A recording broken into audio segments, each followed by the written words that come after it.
عرصہ غزل کا شمار ان فنکاروں میں ہوتا ہے جو سکرپٹ کا انتخاب بہت سوچ سمجھ کر کرتی ہیں۔ آج کل ان کا ڈرامہ جس آن آئر ہے، جس میں ان کے کردار کو خاصا پسند کیا جا رہا ہے۔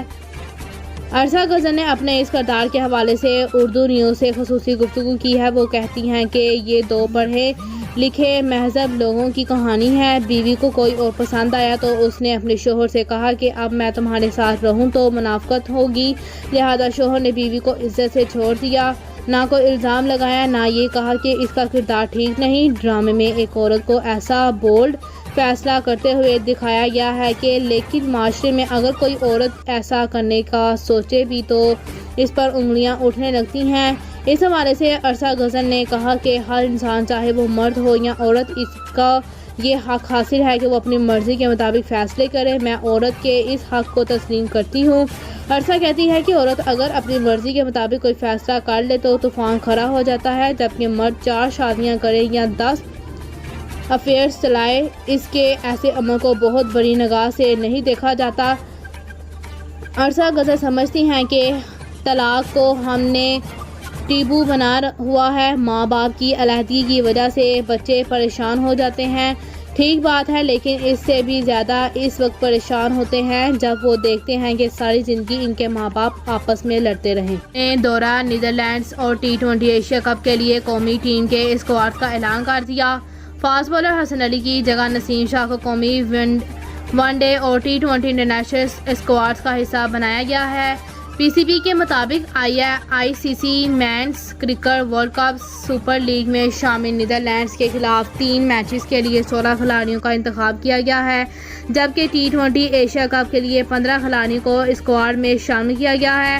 PCB کے مطابق قومی ون ڈے انٹرنیشنل اسکواڈ میں بابر اعظم، شاداب خان، عبداللہ شفیق، فخر زمان، حارث رؤف، امام الحق، خوشدل شاہ، محمد حارث، محمد نواز، محمد رضوان، محمد وسیم جونیئر، نسیم شاہ، سلمان علی آغا، شاہین شاہ افریدی، شاہ نواز دہانی اور زاہد محمود شامل ہیں۔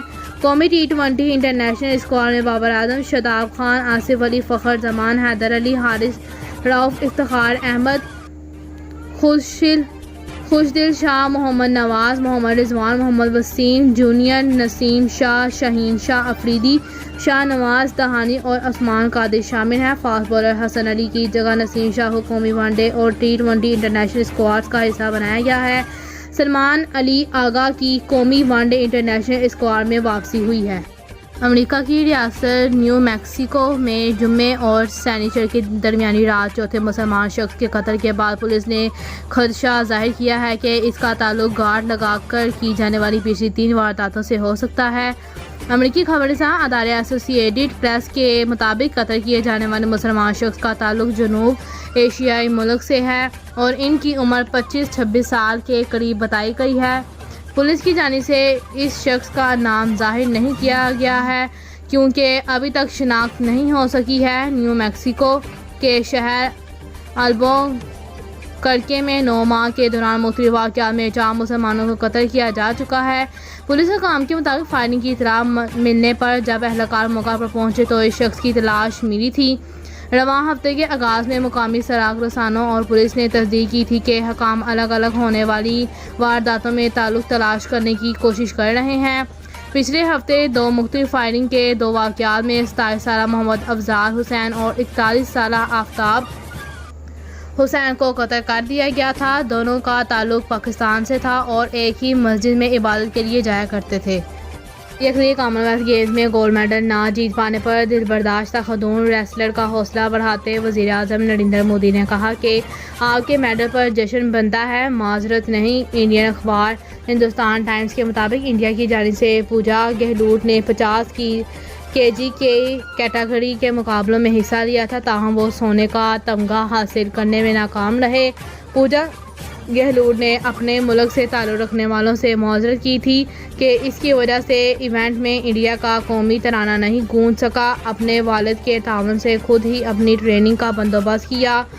کامن ویلتھ گیمز میں پاکستانی ریسلر انعام بٹ نے سلور میڈل حاصل کر لیا۔ کامن ویلتھ گیمز میں پاکستانی ریسلر شریف طاہر نے چاندی، علی اسد نے کانسی کا تمغہ جیت لیا۔ انہوں نے کانسی کا میڈل حاصل کرنے کے بعد جیسے ہی کیمرے کا سامنا کیا تو اپنے جذبات پر قابو نہ رکھ سکے اور روتے ہوئے کہا، میں اپنی غلطیوں سے سیکھنے کی کوشش کروں گی۔ فلسطین کے شہر غزہ میں بڑھتی ہوئی کشیدگی کے دوران بچوں سمیت اب تک 29 افراد ہلاک ہو چکے ہیں۔ فرانسیسی خبررساں ایجنسی AFP کے مطابق حماس کے زیر انتظام علاقے میں محکمہ صحت کے حکام کا کہنا ہے کہ جمعے کو اسرائیلی جارحیت کے آغاز سے اب تک ہلاک افراد میں 6 بچے بھی شامل ہیں۔ حکام کے مطابق 253 افراد زخمی ہو چکے ہیں، تاہم اسرائیل کا کہنا ہے کہ اس کے پاس ناقابل تردید شواہد موجود ہیں کہ اکثریت پسند تنظیم اسلامک جہاد کی جانب سے شمالی غزہ کے علاقہ جبالیہ پر داغا گیا راکٹ متعدد بچوں کی ہلاکت کا ذمہ دار ہے۔ فوری طور پر یہ واضح نہیں ہوا کہ جبالیہ میں کتنے بچے ہلاک ہوئے۔ AFP کے ایک فوٹوگرافر نے ہسپتال میں 6 لاشیں دیکھیں جن میں 3 بچے بھی شامل تھے۔ شہر المنصورت میں ایک عورت نے اپنی 5 ماہ کی بچی کو 7,000 مصر پاؤنڈ میں فروخت کر دیا۔ اس اطلاع نے فوری علاقے میں خلبی مچا دی۔ العریبہ نیٹ کے مطابق المنصورت شہر میں سراغرساں ادارے کے ڈائریکٹر کو اطلاع ملی کہ کار پارکنگ میں کام کرنے والے نے ایک بچی ماسا کو اغوا کر لیا ہے۔ سیکیورٹی فورس کے اہلکاروں نے ملزم کو گرفتار کر لیا جس کے خلاف اغوا کی رپورٹ درج کرائی گئی تھی۔ ملزم نے بتایا کہ کیس اغوا کا نہیں بلکہ بردار فروشی کا ہے۔ اس نے یہ بھی بتایا کہ اس نے جس خاتون سے بچی خریدی ہے اسے وہ ایک عرصہ سے جانتا ہے۔ وہ المنصورت شہر کی سڑکوں پر گداگاری کرتی ہے۔ اس نے اپنی بچی ایک سوڈانی خاتون کے ہاتھوں فروخت کی۔ میرا کردار صرف سالس کا تھا، میں نے بچی کو اغوا نہیں کیا۔ اور ڈیزل کی قیمتوں میں ملکی تاریخ کا سب سے زیادہ اضافہ ہوا ہے۔ عرب نیوز کے مطابق سینچر کو بنگلہ دیش میں تیل کی قیمتوں میں 51% سے زیادہ اضافہ دیکھا گیا ہے، جبکہ حکومت نے کہا کہ وہ تیل کی سپلائی کو معمول پر رکھنے کی کوشش کر رہی ہے۔ واضح ہے کہ $416 بلین کی مجموعی پیداوار کا حامل ملک بنگلہ دیش برسوں سے دنیا میں سب سے تیزی سے ترقی کرنے والی معیشتوں میں سے ایک رہا ہے، لیکن اب اس ملک کو عالمی سطح پر خوراک اور ایندھن کی بڑھتی ہوئی قیمتوں کے اثرات کا سامنا ہے۔ عالمی سطح پر خوراک اور ایندھن کی قیمتوں میں اضافے نے بنگلہ دیش کے درآمدی بل کو بڑھا دیا ہے۔ بنگلہ دیش کی حکومت نے جولائی سے بین الاقوامی مالیاتی فنڈ IMF سے مدد حاصل کرنے کے لیے کوششیں شروع کر رکھی ہیں۔ پاکستان کے شعبہ تعلقات عامہ ISPR کا کہنا ہے کہ متحدہ عرب امارات کے صدر محمد بن زائد ال نہیان نے پاکستان کے army chief general Qamar Javed Bajwa سے ہیلی کاپٹر حادثے پر تعزیت کی ہے۔ ایک بیان میں ISPR نے کہا کہ جمعے کے روز اماراتی صدر محمد بن زائد ال نہیان نے پاکستان کے army chief general Qamar Javed Bajwa سے ٹیلی فون رابطہ کیا اور حادثے پر دکھ کا اظہار کیا۔ ISPR نے مزید بتایا کہ سعودی فوج کے سربراہ نے بھی پاکستان کے army chief general Qamar Javed Bajwa سے ہیلی کاپٹر حادثے پر تعزیت کی ہے۔ سابق وزیر اعظم عمران خان نے قومی اسمبلی کے ضمنی انتخابات کی تمام نشستوں پر خود میدان میں اترنے کا فیصلہ کیا۔ پاکستان تحریک انصاف کے چیئرمین عمران خان کے چیف آف اسٹاف شہباز گل نے ٹوئٹ کرتے ہوئے کہا کہ جس سیٹ سے استعفیٰ منظور کر کے خالی کی جائے گی وہاں خان صاحب خود امیدوار ہوں گے اور خود الیکشن لڑیں گے۔ آ جائے میدان میں لگ پتا جائے گا۔ اب دوسری جانب تحریک انصاف نے اسپیکر کی جانب سے تحریک انصاف کے 11 ارکان کے استعفے منظور کرنے کو اسلام آباد ہائی کورٹ میں چیلنج کر رکھا ہے۔ تحریک انصاف نے زین قریشی کی خالی کی گئی قومی اسمبلی کی سیٹ پر ہونے والے ضمنی انتخابات کے لیے اپنے امیدوار کا اعلان کر دیا ہے۔ یہ اعلان جمعرات کو PTI کے نائب صدر شاہ محمود قریشی نے ملتان میں ایک پریس کانفرنس میں کیا تھا۔ ملتان کی نشست NA 157 پر ضمنی انتخاب رواں ماہ کے آخر میں متوقع ہے۔ یہ سیٹ شاہ محمود قریشی کے بیٹے زین قریشی نے چھوڑی تھی اور وہ پچھلے ماہ ضمنی انتخابات میں پنجاب اسمبلی کے رکن منتخب ہو گئے تھے۔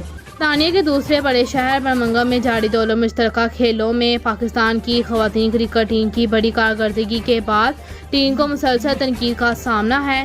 کامن ویلتھ گیمز میں پاکستانی خواتین کرکٹ ٹیم اپنے تینوں میچ ہار کر ایونٹ سے باہر ہو گئی ہے۔ ٹیم کی بڑی کارکردگی پر تنقید کا سلسلہ جاری دیکھ کر خاتون کرکٹر جویریہ خان نے موقف اپنایا کہ جو کرکٹ نہیں دیکھتے وہ خراب پرفارم کرنے پر تنقید کو حق سمجھتے ہیں۔ روز بھی ڈالر کے مقابلے میں روپے کی قدر میں بہتری کا سلسلہ جاری ہے۔ اسٹیٹ بینک آف پاکستان کی جانب سے جمعرات کو جاری کردہ inter bank currency exchange report کے مطابق روپے کے مقابلے میں ڈالر کی قدر 226.15 روپے رہی، جو گزشتہ روز کی قیمت سے 2.65 روپے کم ہے۔ انٹر بینک مارکیٹ میں سعودی ریال کی قدر 60.18 روپے رہی، جو گزشتہ روز 60.86 تھی۔ پاکستان میں سونے کی قیمت میں بڑی کمی کا سلسلہ جاری، اماراتی درہم 62.29 سے کم ہو کر 61.57 روپے، کویتی دینار کی قدر 746 سے گر کر 736.95، عمانی ریال 594.28 سے کم ہو کر 586.18 اور بحرینی دینار کی قیمت 606.80 روپے سے گر کر 599.69 روپے رہی۔ کاروباری دن کے اختتام پر برطانوی پاؤنڈ کی قیمت 278.77 روپے سے کم ہو کر 274.91 اور یورو کی قدر 233 سے گر کر 230.24 روپے ریکارڈ کی گئی۔ جمعرات 4 اگست کو پاکستان کی اوپن مارکیٹ میں ڈالر کی قیمت 11 روپے کم ہو کر کاروباری دن کے اختتام پر 221 روپے جبکہ قیمت خرید 217 روپے رہی۔ سعودی ریال اور اماراتی درہم کی قیمت خرید 61 اور قیمت فروخت 62 جبکہ برطانوی پاؤنڈ کی قیمت خرید 265.5 اور قیمت فروخت 272 روپے رہی۔ خارجہ کا کہنا ہے کہ چین نے امریکی عوام نمائندگان کی اسپیکر نینسی پیلوسی اور ان کے قریبی خاندان پر ان کے اشتعال انگیز اقدامات کے جواب میں پابندی عائد کرنے کا فیصلہ کیا ہے۔ برطانوی خبر رساں ایجنسی رائٹرز کے مطابق وزارت خارجہ کے ترجمان نے جمعے کو ایک بیان میں کہا کہ چین کی شدید تحفظات اور سخت مخالفت کے باوجود پیلوسی تائیوان کے دورے پر مصر رہیں۔ چین کے اندرونی معاملات میں مداخلت کی، چین کی خود مختاری اور علاقائی سالمیت کو نقصان پہنچایا، ون چائنا پالیسی کو پامال کیا اور ابنائے تائیوان کے امن و استحکام کو خطرے میں ڈالا۔ اس سے قبل امریکہ کے ایوان نمائندگان کی اسپیکر نینسی پیلوسی نے کہا ہے کہ ان کے دورہ تائیوان کے بعد پیدا ہونے والی صورتحال میں امریکہ تائیوان کو تنہا نہیں چھوڑے گا اور چین کو اسے تنہائی کا شکار کرنے کی اجازت نہیں دے گا۔ دوسری جانب چین کی فوجی مشقوں کے باعث بعض فضائی کمپنیوں نے تائپے اور ملحقہ ملکوں کے لیے سروس بند کر دی ہے۔